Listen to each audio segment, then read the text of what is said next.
Teman-teman sekalian, hiduplah menjadi orang yang mengurus diri sendiri. Jangan urus orang lain. Dosa itu ada dua. Ada dosa berhubungan dengan Allah subhanahu wa ta'ala. Dan ini Allah punya sifat maha pengampun, maha penyayang. Kata Nabi SAW, buku-buku dosa akan dimaafkan oleh Allah. Kecuali satu buku, yaitu hubungan seseorang dengan orang lain. Kalau sama Allah, kita enggak sholat 20 tahun, taubat di tahun 21, Allah terima, selesai. Maafkan. Kalau itu disuruh qadha, orang tidak keluarin zakat, lalu kemudian dia taubat, dia keluarin zakatnya. Orang yang punya utang Ramadan, dia bayar. Tapi kalau sama manusia, enggak bisa. Kata Nabi SAW, buku pelanggaran berhubungan dengan makhluk, Allah tidak akan selesaikan sampai pemiliknya mengambil haknya. Haknya. Kalau berhubungan dengan manusia ada 3 dosa. Ada dosa yang berhubungan dengan masalah pengambilan materi. Kayak mencuri misalnya. Ngambil bendahnya dia. Ini cara taubatnya harus taubat kepada Allah. Minta maaf sama dia dan kembalikan curian itu.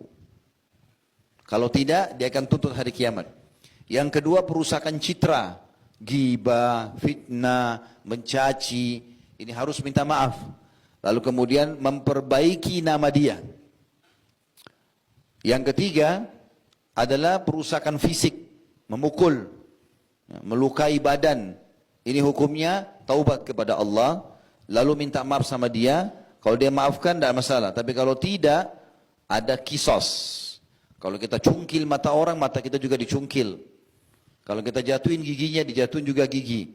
Bahkan setiap anggota tubuh ini ada dia, ada dendahnya.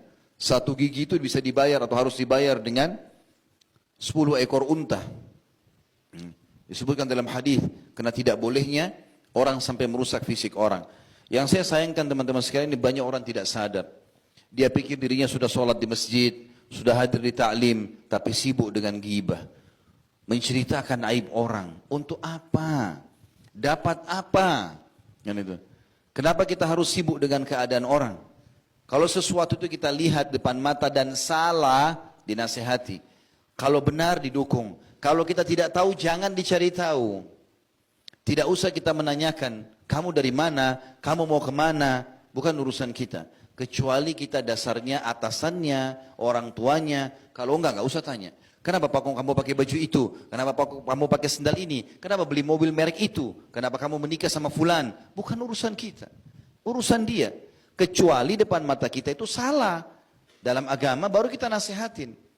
Berapa banyak orang yang sibuk dengan keadaan ini? Ghibah itu teman-teman adalah sesuatu aib yang ada pada orang. Bahkan di Indonesia ini dijadikan sebagai berita, hot news. Ya. Tidak seru TV kalau tidak ada gosipnya. Ceritain aib orang. Ada yang lebih bodoh lagi, orang-orang tidak mengerti apa-apa, dia dengarin, dia sebarkan juga.